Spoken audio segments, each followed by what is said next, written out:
Bonjour à toutes et à tous. Aujourd'hui, nous nous trouvons au plan d'eau des Oudins, à Villars-Gondran. Et nous allons nous intéresser à la baignade surveillée en compagnie du lieutenant Bruno Alice et du SDIS 73. Je vous laisse nous suivre.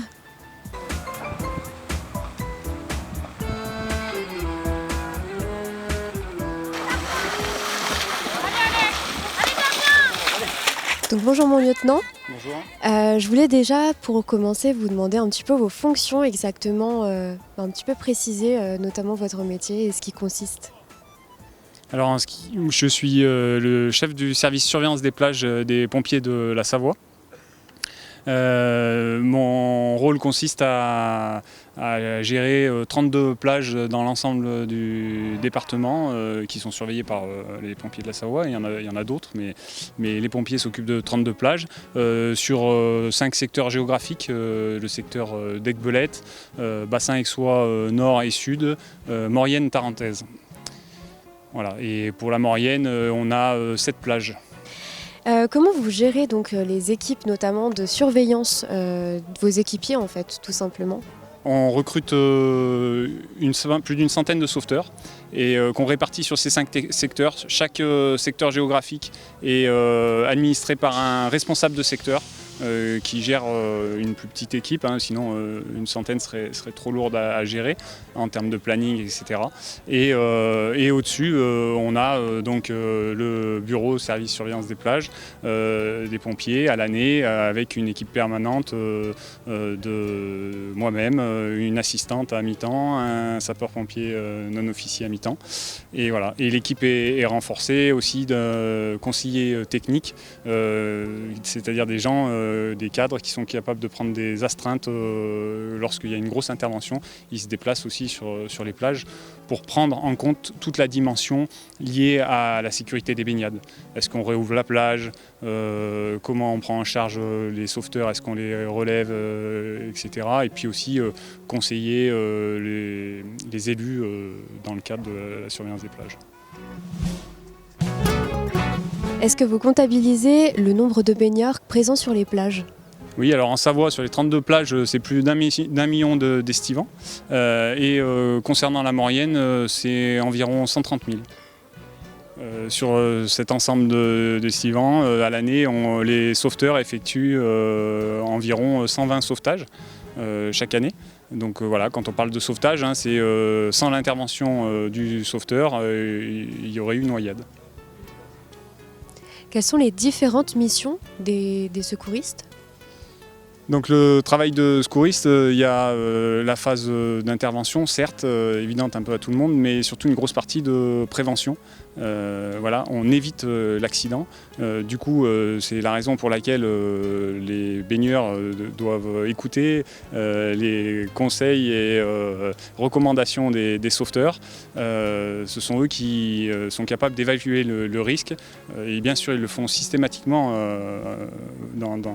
pour la sécurité des baigneurs, d'où l'intérêt de les écouter.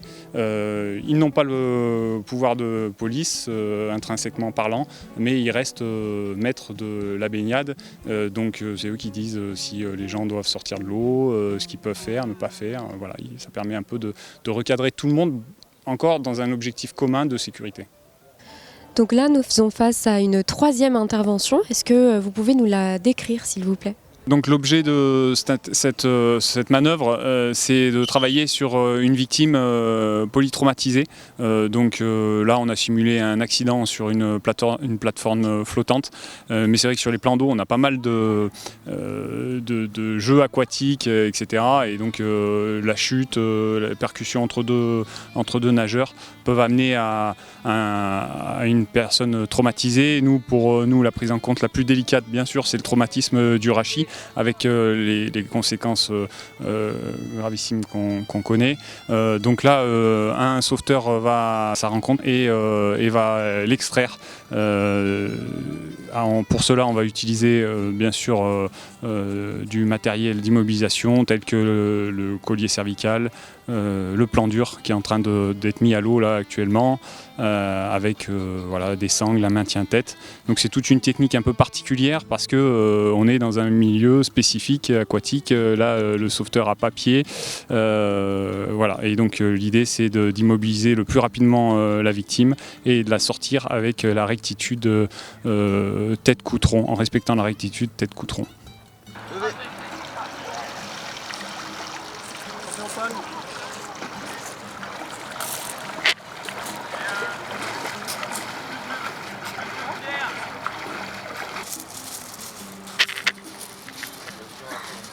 Est-ce que ce type d'intervention-là est courante, surtout ici au lac de Villard-Gondran ?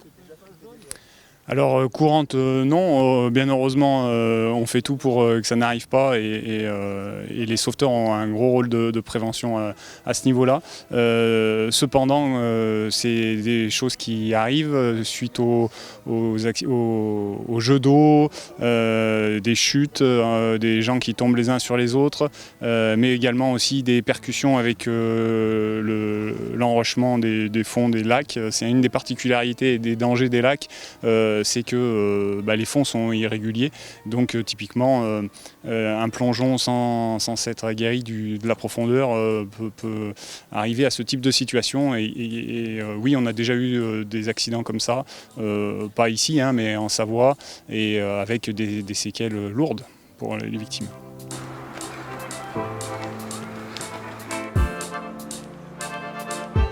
Donc vous êtes secouriste au lac de Saint-Sorlin-d'Arves. Oui. Au niveau de la fréquentation, est-ce que vous pouvez nous en dire un petit peu plus sur les chiffres ? Alors sur Saint-Sorlin, le lac que je connais le mieux, on a une fréquentation qui est en hausse tous les étés. Et c'est à peu près 500 personnes par jour, sans compter les colonies. Et cet été, on a quand même pas mal de colos. Donc on peut rajouter à ça une centaine de personnes en colonie. Donc on va dire 600 par jour les jours de beau temps. Si toutefois je souhaite me baigner, est-ce que vous avez quelques recommandations ?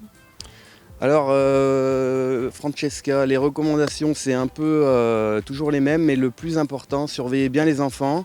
S'ils ne sont pas trop à l'aise, mettez-leur des brassards. Ne pas oublier qu'on est en lac et pas en piscine. Il n'y a pas de rebord pour s'accrocher.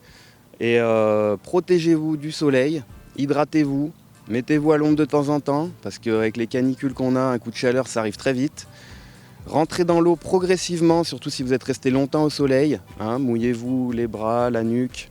N'hésitez pas à apprendre à nager si vous avez des difficultés. Voilà. Merci Thomas et tous les sauveteurs de Savoie. Et puis moi, je vais sauter dans l'eau avec toutes vos recommandations. Mais avant tout, on se mouille bien la nuque. Très bien, Francesca.